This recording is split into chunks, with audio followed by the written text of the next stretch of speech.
Hey everyone, Esther Allen here. Welcome to my channel. Coming back on, gonna start with a whole new story. Before I do though, I did want to mention a couple of things really quick about my video, my second video, the part 2 about the Naga. I mentioned the Naga to you, but what I didn't tell you about was what they had told me right before they went through the wall. And I was talking about how they went through the wall, and he told me not to forget how to breathe, which had a lot to do with, I think, actual breathing, because after the death of my son in 2001, I had a really hard time breathing, just really knowing how to breathe properly. And I think it's really important for us to actually know how to do that properly. Add years to your life, probably reduce a lot of stressors in the human body if we just knew how to breathe properly. But one of the things that they told me, I said they showed me that nothing was actually solid, but that space wasn't empty, and how that all worked. It's all vibration, frequency. We create these amazing things in this realm of matter, but it all starts with thought. And I completely get it now, how it comes through the field and then through us and then becomes something tangible. But they did tell me that our misalignment was really so critical to us because we were killing ourselves. Like humanity as a whole is taking itself out. And that's because we're blindly going in the wrong directions. And they didn't get upset or act crazy about it. They just came in. They were very calm, very loving. They were Naga to me. And they just showed me, they let me know that we're basically about to extinct ourselves. And honestly, I can see how that would be. And when I first understood all this, I was really upset. I was trying to tell everybody, and I was probably overreacting. I don't do that anymore because it's really not up to me how humanity handles anything. I'm just telling you. I used to think it was really important to tell you all my stories, and now it's like, well, you know, I've learned it's not that bad. I mean, everyone has an opportunity to correct themselves, just like I did. And we do help each other heal. That may be where the importance lies, is that we're all quantumly connected. Ethereally connected is the better word for it.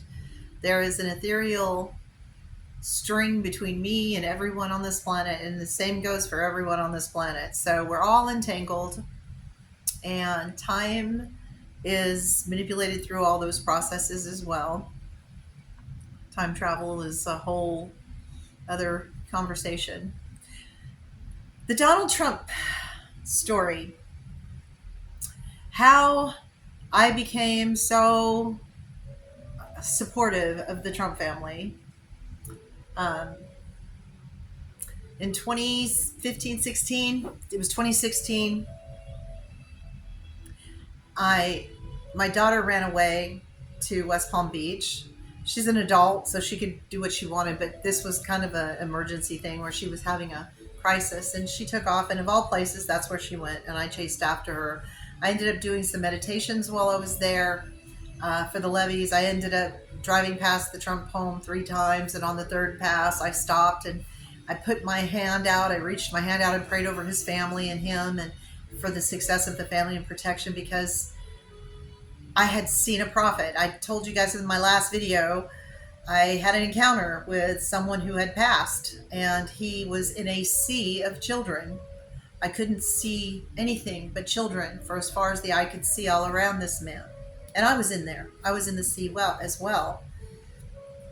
And the children were all yelling their names. And they got so loud that it went from like this humming sound, because their names, when they were saying them out loud, it was just blending all the way through.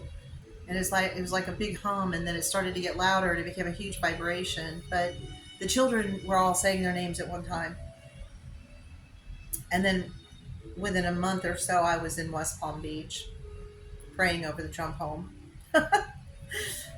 Can't make this stuff up. So in 2017, I had a dream, and the dream was really profound because it was about Donald Trump. And I've never had a dream about him since, and never had one before. And I think a lot of people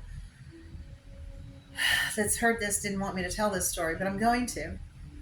So I go to sleep that night and I start having this dream. I literally found myself awake inside the body of an Asian girl, and she looked between 10 and 12, and she was naked, sitting on an ottoman in a dark room. It was a very dark room, and right in front of her was Donald Trump and Xi Jinping, or an Asian leader who looked like him. And I was stunned. I'm like, what am I doing here? Now, don't forget, this is a dream. And then Donald Trump looks at me and he kind of starts to tilt his head down and he winks at me and he says, just go along with it, And I'm like, this is just go along with it. Like he was telling me to play along. Everything was going to be okay. So I kind of calmed down because I was really scared. I was terrified. I was missing my parents. I didn't know where I was, all of that. And I could feel everything she was feeling. So I almost felt like this was like a spirit showing me this. And Melania Trump comes into the room, and she's got a military blanket in her hands, a green military blanket, and she wraps it around me, stands me up, and takes me out of the room, and takes me into we go into the hallway, and we go down the hallway and turn, and there's another corridor right there, and there's a door right around the corner. And as we turn the corner, there's the door. We open the door, and inside this room is all these Asian children. Well, they weren't all Asian, but there was a lot that were. There was all these children. And I went in there and sat down with the children. She had me sit there. And then just within a few seconds, I guess, military came in and got us all up, and we all went out. And there was a double-bladed helicopter waiting for us. And I realized I was on a giant ship. This was a military ship out in the ocean. The most bizarre dream I have ever had in my life. I don't think I've ever dreamt about a military ship ever, except for this time, and I dreamt about that because it was like, that's what I was seeing. So they put us on the ship, and then I woke up, and I woke up really emotional because I felt this young girl's feelings, and my instincts and everything in me told me that they were literally they were rescuing children. And I've been in support of that family ever since because of that. And you can't blame me for wanting to do something and help in some way after having such a significant dream that was so profound. I mean, it was so real. And then I actually did go down there, and I saw this person, this man, he's a prophet, I mean, in my own personal experience in my room. And then to find out this person was a real person because he told me his name was more than freaked me out more than you can imagine. And then he only been gone for a couple of months.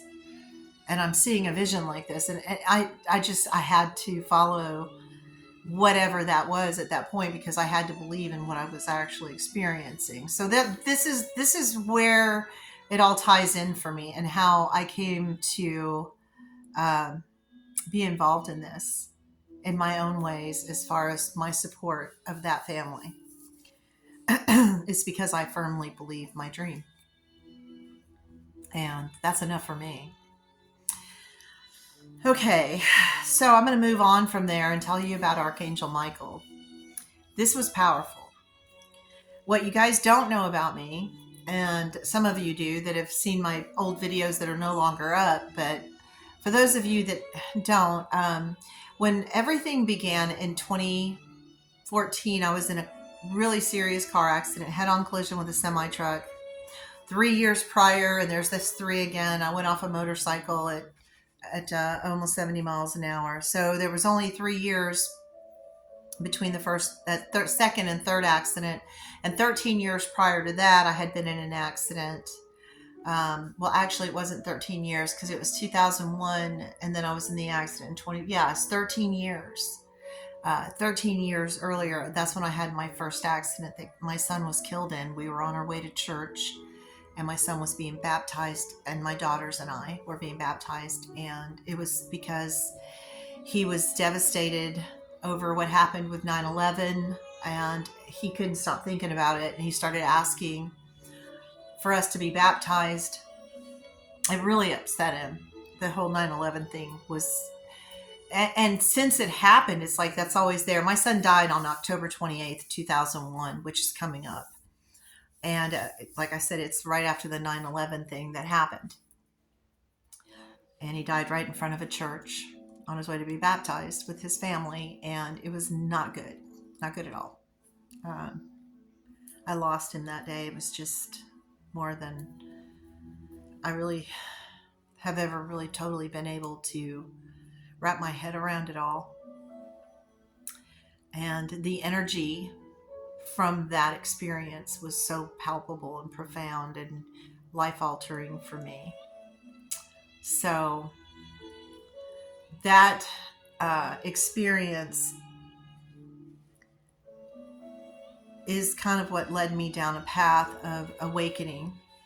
And it took a while for it to happen. I ended up in the motorcycle accident, and then following that, and I had a broken neck. It was the C2 vertebrae of the sequela junction. They call that the hangman break. I don't know exactly how mine was broken like that, but I know Chris Reeves had two. It was the C1 and C2. Mine was the C2, but it wasn't a full break.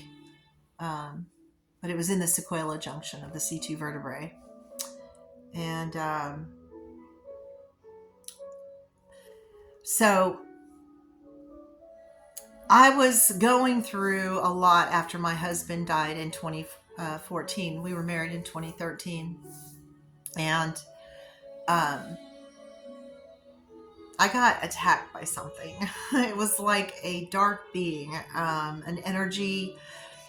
After I got home from the hospital, I was still in a wheelchair. I levitated. My brother was taking care of me, and he actually saw me levitate one night.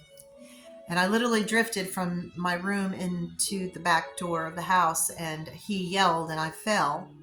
And he said I was 5 inches off the floor. Well, I didn't believe him. And after he left, and about 6 months later, I had another incident.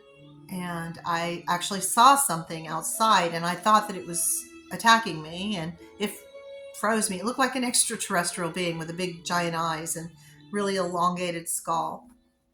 And when it happened, I really didn't believe that I was seeing something. I thought I was hallucinating. So I didn't even believe my own eyes. And I wasn't thinking about the fact that I had levitated before, because that part hadn't happened yet. But I got in my house and I went to sleep that night. And in the middle of the night sometime, I woke up and I was being levitated about 5 inches off of my kitchen floor, right by my door, in the exact same place my brother found me levitating. And I woke up because I was being turned upside down and my hair fell in my face, and it woke me up. And I couldn't believe what was happening to me. And I'm not going to go any further than to say that this went on. I did get hurt that night. I chose to keep a lot of this very private for a long time. And then I started talking about it because things just kept happening to me. And at first they were really terrifying and scary, and they were bad things. But as this dissipated, it became good and positive. But for the first part of it, it was terrifying. And it led to an encounter with Archangel Michael. I did not even, my parents were preachers. I grew up preaching and singing in church and being a big part of the church with my family. But what I didn't realize was that angels were a big part of our lives because we didn't talk about angels in our church and we didn't preach about angels, not very much. I think I remember my mom talking about angels in church one time. But the night that Archangel Michael rescued me, and I call it a rescue, a lot was happening to me. I was being attacked by this very same being. I had moved to another state, but it went on, and I was attacked 3 times really aggressively, and then other times that weren't so aggressive. But anyway, so this being is attacking me, and this blue light comes in with a white light, and these are beams of light, and there's like these embodied, there's beings inside of these lights, and there's a female over on the other side, and she is a silhouette. She's not a full bodied apparition. She's literally light to me, and you could feel the power in her. It was extremely intense.